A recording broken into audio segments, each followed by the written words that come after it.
রাজনীতির উত্তপ্ত মঞ্চে আবারও মুখোমুখি যুক্তরাষ্ট্র ও ইরান। পরমাণু ইস্যুকে কেন্দ্র করে দুই দেশের মধ্যে উত্তেজনার পারদ যখন চরমে, তখন নিজের মালিকানাধীন সামাজিক যোগাযোগ মাধ্যম ট্রুথ সোশ্যালে বিস্ফোরক মন্তব্য করলেন মার্কিন প্রেসিডেন্ট ডোনাল্ড ট্রাম্প। তিনি সাফ জানিয়ে দিলেন, ইরানকে কিছুই দিচ্ছেন না, এমনকি তাদের সঙ্গে কোনো আলোচনা করাও হচ্ছে না। ট্রাম্প লিখেছেন, আমি ইরানকে কিছুই দিচ্ছি না, যেমনটা ওবামা দিয়েছিলেন। এমনকি তাদের সঙ্গে আলোচনাও করছি না, যেহেতু আমরা তাদের পরমাণু স্থাপনাগুলো পুরোপুরি ধ্বংস করে দিয়েছি।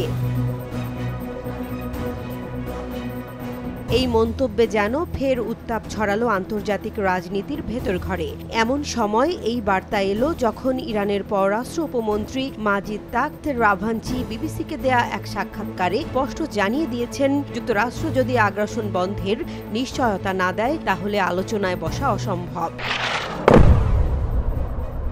রাভাঞ্চির কণ্ঠে, যুক্তরাষ্ট্র যদি ভবিষ্যতে আর কোনো হামলা না চালানোর নিশ্চয়তা না দেয়, তাহলে পরমাণু প্রকল্প নিয়ে আলোচনায় ফেরার প্রশ্নই ওঠে না। অন্যদিকে ইরানের দাবি, পারমাণবিক প্রকল্প সম্পূর্ণ ধ্বংস হয়নি, বরং এখনও ইউরেনিয়াম সমৃদ্ধকরণ তাদের অধিকার।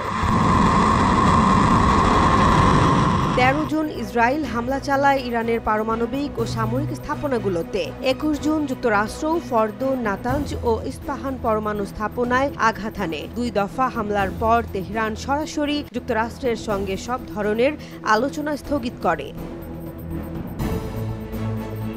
এর আগে হোয়াইট হাউসে এক সংবাদ সম্মেলনে ট্রাম্পকে প্রশ্ন করা হয়েছিল, ইরান পরমাণু অস্ত্র তৈরির জন্য আবার ইউরেনিয়াম সমৃদ্ধ করলে দেশটিতে যুক্তরাষ্ট্র নতুন করে হামলা চালাবে কিনা। জবাবে ট্রাম্প বলেছিলেন, অবশ্যই, কোনো প্রশ্ন ছাড়াই।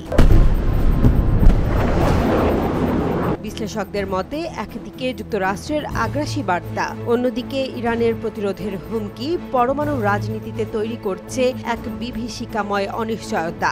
আন্তর্জাতিক কূটনীতি এখন অপেক্ষায়, এই উত্তেজনার শেষ কোথায়।